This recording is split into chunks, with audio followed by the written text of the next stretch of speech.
কেমন আছো সবাই? কালকে তোমাদের আমরা একটা টপিক পড়িয়েছিলাম, ব্লু জেতে কীভাবে আমরা কোনো একটা প্রোগ্রাম, জাভা প্রোগ্রাম লিখব বা রান করব, ওখানে এক্সিকিউট করাবো, মানে হাউ টু রান এই Java program in blue J software. ঠিক আছে? তো কালকে আমরা বেসিক একটা ব্লু জে প্রোগ্রাম কীভাবে রান করতে হয়, কীভাবে ওটাকে এক্সিকিউট করতে হয় জাভা ব্লু জে সফটওয়্যার দিয়ে, সেটা শিখেছি।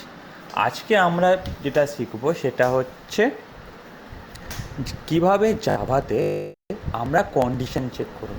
কন্ডিশন চেক করব কীভাবে, সেটা আজকে আমরা শিখব। তো তার জন্য আমাদের দরকার ব্লুজে সফটওয়্যার, কারণ হচ্ছে জাভাকে রান করাতে হবে, আর জাভা রান করাতে গেলেই আমাদের ব্লুজে লাগবে। তো চলো আজকে আমরা ব্লুজে সফটওয়্যারটা ওপেন করি, তারপর দেখছি বাকি জিনিসগুলো কীভাবে হয়। তো যতক্ষণ ওপেন হচ্ছে ততক্ষণ আমরা দেখি যে কন্ডিশন স্টেটমেন্ট কী। কন্ডিশন স্টেটমেন্ট হচ্ছে ইফ। তোমরা সবাই জানো, সবাইকে আমি পড়িয়েছিও C++-এ, যে ইফ হচ্ছে কন্ডিশন স্টেটমেন্ট বাই হুইচ, যার দ্বারা উই ক্যান চেক, আমরা কী করতে পারি, we can check a condition. If মানে যদি ইফের কন্ডিশন ট্রু হয়, if the condition is true in if, যদি ইফের কন্ডিশন ট্রু হয় তাহলে এক্সিকিউট দ্য ইফ স্টেটমেন্ট, মানে ইফের কন্ডিশন যদি ট্রু হয় তাহলে ইফের ভেতর যে কোডগুলো আমরা লিখবো সেই কোডগুলো এক্সিকিউট করবে। আদারওয়াইজ যদি কন্ডিশনটা ফলস হয়, if the condition is false then execute the else statement, মানে এলসের ভেতর যে কোডগুলো আছে সেই কোডগুলো এক্সিকিউট করবে। তো এটা খুব ম্যান্ডেটারি বা এটা খুব জানার দরকার এটা নিয়ে। সেটা হচ্ছে, ধরে নেওয়া যাক আমি আমার প্রোগ্রামে ইফ লিখেছি, তাহলে কি এলস লিখতে হবে? না, এটা ম্যান্ডেটারি নয়।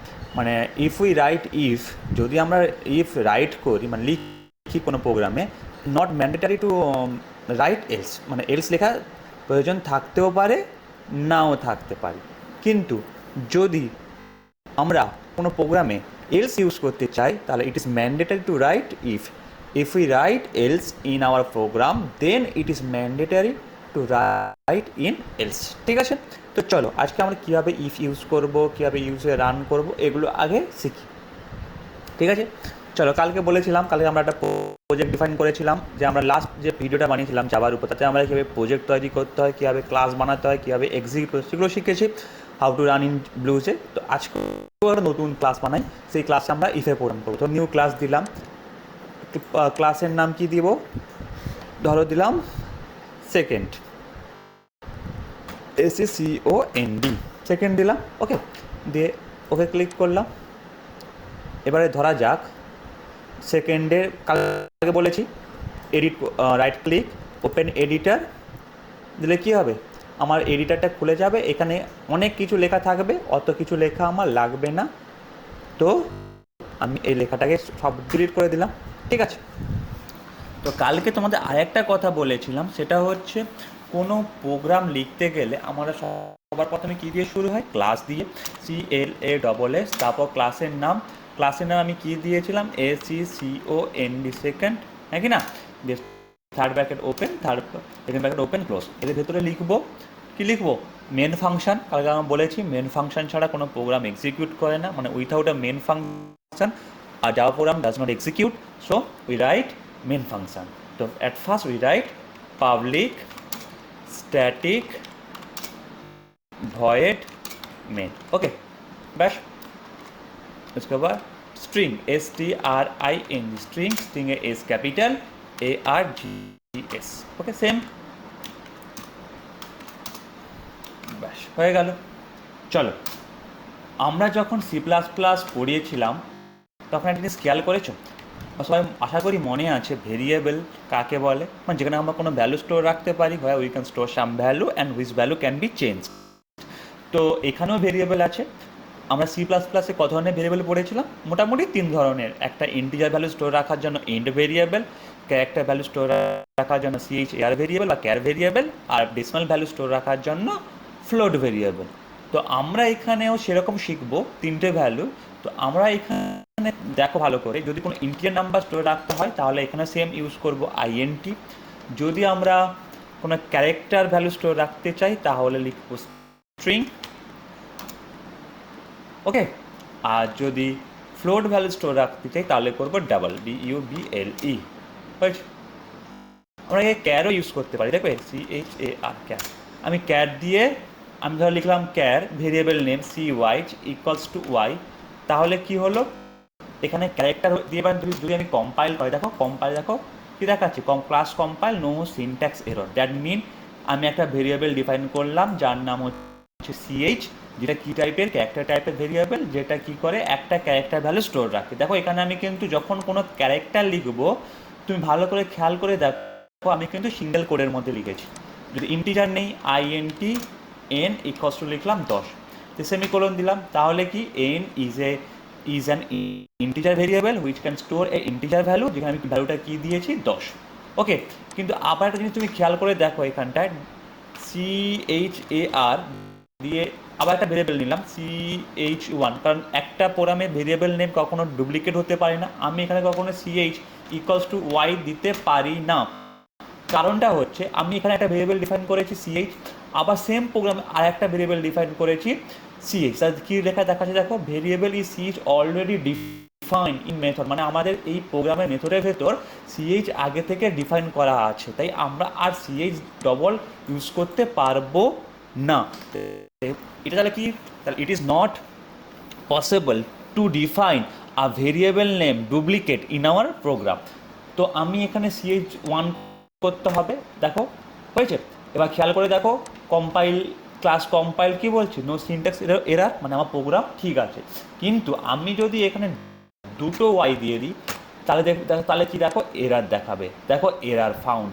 কেন এরারটা ফাউন্ড কেন বলছে তুমি ভালো করে এখানে খেয়াল করে দেখো। CH1 হচ্ছে একটা ভেরিয়েবল, কি ভেরিয়েবল, ক্যারেক্টার ভেরিয়েবল, এটা কি স্টোর করে একটাই ক্যারেক্টার, কিন্তু আমি এখানে কটা ক্যারেক্টার লিখেছি, মাল্টিপল ক্যারেক্টার, মানে মোর দেন ওয়ান ক্যারেক্টার। কিন্তু আমি প্রথম থেকে বলে এসেছি a variable can store one value at a time, কিন্তু এখানে কতগুলো ভ্যালু আছে, মাল্টিপল ভ্যালু। তো মাল্টিপল ভ্যালু একটা ভেরিয়েবল স্টোর রাখতে পারে না বলে আমরা কি করেছি এখানে এরা দেখিয়ে দিয়েছি। তো সিতে আমরা জাভাতে আমরা মাল্টিপল ক্যারেক্টার কীভাবে স্টোর করব, তার জন্য আমাদের যেটা আছে সেটা হচ্ছে স্ট্রিং।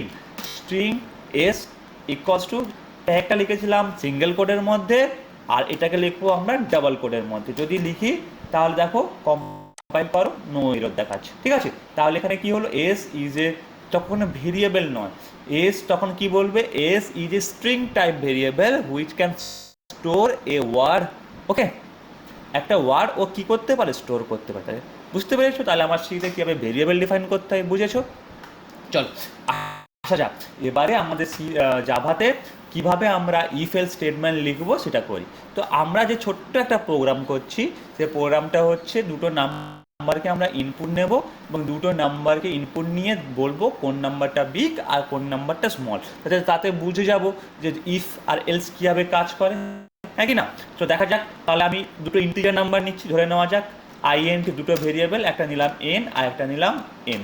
তাহলে আমি কি বললাম, একটা n আর একটা m, দুটো ভেরিয়েবল যেটা কি করে দুটো ইন্টিজার নাম্বার স্টোর রাখে। তাহলে n ইকুয়ালস টু লিখলাম 10 আর m ইকুয়ালস টু লিখলাম 20। তাহলে n এর ভ্যালু হয়েছে 10 আর m এর ভ্যালু হচ্ছে 20। এবার আমি তো জানি না প্রোগ্রাম কোনটা বড় বা কোনটা ছোট, তাহলে চেক করি।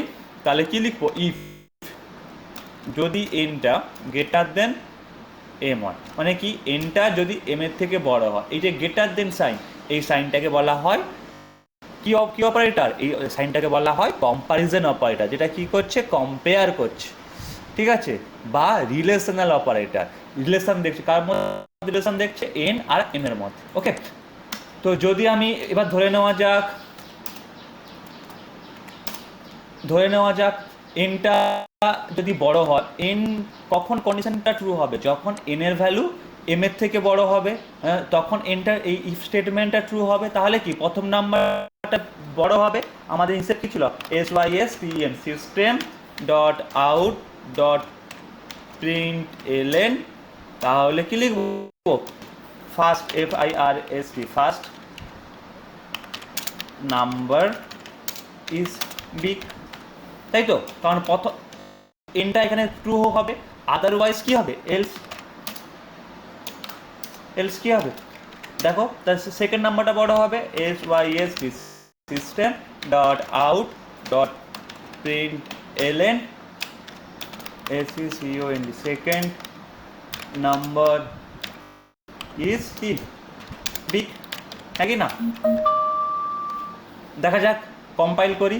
দেখো কম্পাইল করলাম, ক্লাস কম্পাইল, নো সিনট্যাক্স, তার কোনো সিনট্যাক্স নেই, তাহলে আমি এটাকে ক্লোজ করে দিই, রান করাই, right click, void main string, okay, কি দেখাচ্ছে?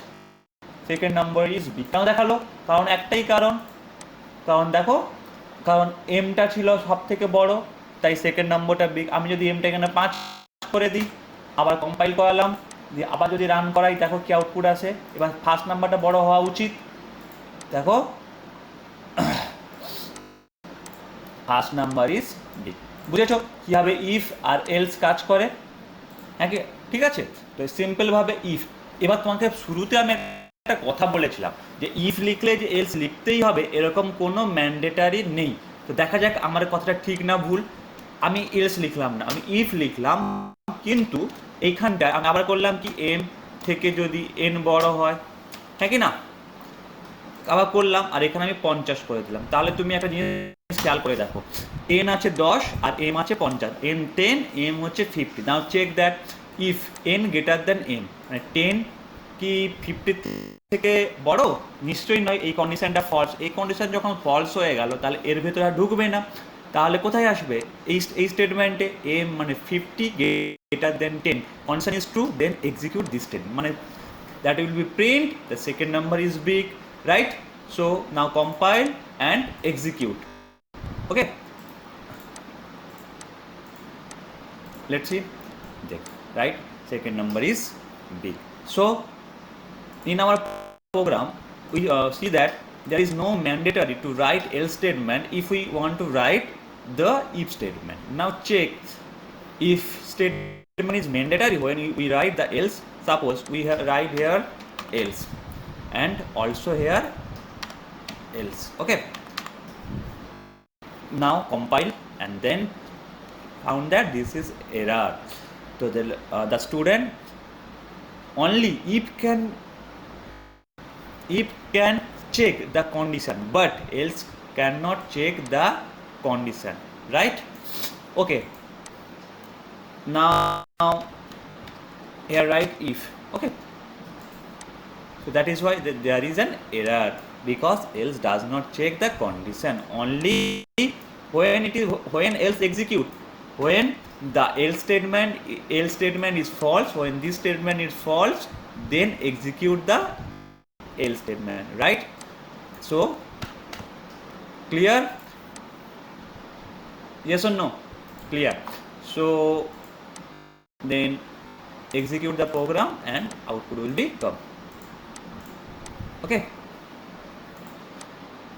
তো কীভাবে আমরা প্রোগ্রামে ইফ এলস, হ্যাঁ আরও একটা জিনিস, যে এবার তো আমি ইফের ভেতর সিঙ্গেল স্টেটমেন্টকে আমি কন্ডিশন চেক করছি, যদি মোর দেন ওয়ান কন্ডিশনকে চেক করতে হয়, তাহলে ধরো না আর একটা এম এন পি। ওকে, তো পি ইকস টু 30, মানে প্রোগ্রামটা হবে write a program to find the big number among 3 numbers. তো কী হচ্ছে, তখন আমরা প্রোগ্রামে কী করবো, ইফ যদি এন গ্রেটার দেন এম হলো, and this is logical operator. Okay, N greater than P, মানে এটা কি? This is called logical operator. Logical operator are 3 types. Logical AND, this is logical AND. This is logical OR, and this is logical NOT. AND, OR, NOT. These are logical operator by which we can check the multiple condition within a if statement, যেখানে আমরা মোর দেন one condition check করতে পারি, কার মধ্যে? ইফের মধ্যে। অ্যান্ডের মানে কি? অ্যান্ডের মানে হচ্ছে এই কন্ডিশন আর এই কন্ডিশন, এই দুটো কন্ডিশনই যদি ট্রু হয় তবেই সে ইফের মধ্যে ঢুকবে। কি বললাম? যদি both condition, this condition and this condition both are true, then execute the if statement.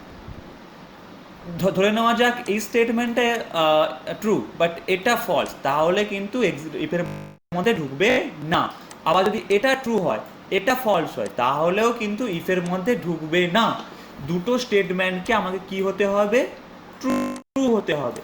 কিন্তু যদি এইটাকে আমি যদি অর লিখি, অর, তাহলে কি, তাহলে হচ্ছে আইদার ফার্স্ট অর সেকেন্ড, যদি দুটো কন্ডিশন ট্রু হয় তবেও ইফের মধ্যে ঢুকবে, যদি ফার্স্টটা ট্রু হয় সেকেন্ডটা ফলস হয় তবেও ঢুকবে ইফের ভেতর, যদি সেকেন্ডটা ট্রু হয় ফার্স্টটা ফলস হয় তাও ইফের ভেতর ঢুকবে। তাহলে আমি কখন অ্যান্ড ইউজ করব, কখন অর ইউজ করব, সেটা আমার প্রোগ্রামের উপর ডিপেন্ড করে, প্রোগ্রামের কন্ডিশনটা কি হবে আর প্রোগ্রামে তার উপরেই আমরা ডিপেন্ড করে ইফ অর আর অ্যান্ডটাকে আমি ইউজ করব। বা ধরা যাক এনটা এম এর থেকেও বড়, এনটা পি এর থেকেও বড়, তাহলে এনটা সবার বড়, তাহলে কি হবে, N is a big number, system dot out dot print LN কি, এর মানে কি first number, FIRST first number is big, হয়েছে।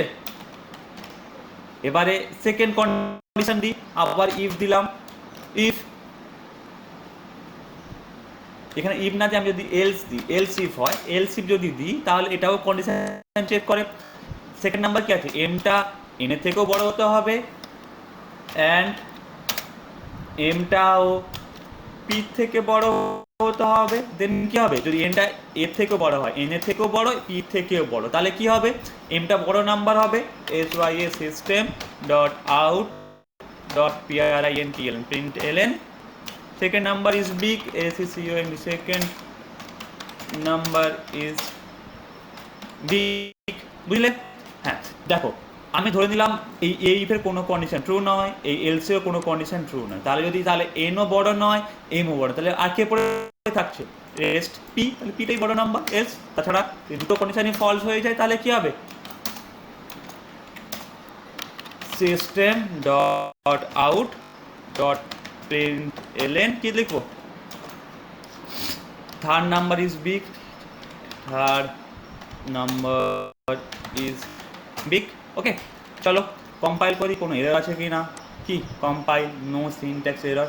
এবার দেখো এই প্রোগ্রামটা ভালো করে দেখো, এম মানে 10, এম মানে 20, তাহলে দেখো 10টা কি এম এর থেকে বড়, এই কন্ডিশনটা ফলস, যখনই এই কন্ডিশনটা ফলস হয়ে যাবে এই ইফটার এক্সিকিউট করবে না, চলে আসবে কোথায়, এখানটায়। এবার খেয়াল করে দেখো এম মানে 50 মানে 50 আর এন মানে 10, তাহলে এই কন্ডিশনটা ট্রু, আবার এম মানে 50, পি মানে 30, এই কন্ডিশনটা ট্রু, তাহলে both condition are true, then execute this statement, second number is big, আমার হিসেব মতো দেখো 50টাই বড় নাম্বার, তাই এটা সেকেন্ড নাম্বারটা ট্রু, আউটপুট আসবে সেকেন্ড নাম্বার ইজ ট্রু।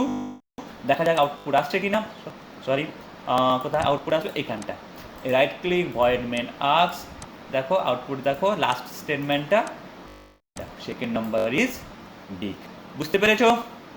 তাহলে আমি আমার প্রোগ্রামে কীভাবে ইফ স্টেটমেন্ট ইউজ করবো, কীভাবে এল স্টেটমেন্ট ইউজ করবো, কীভাবে এলস ইফ, কীভাবে আমার ইফের ভিতর মাল্টিপল কন্ডিশন দিতে হয়, আশা করি কিছুটা ক্লিয়ার হয়েছে। ওকে ঠিক আছে, আজকে এইটুকু।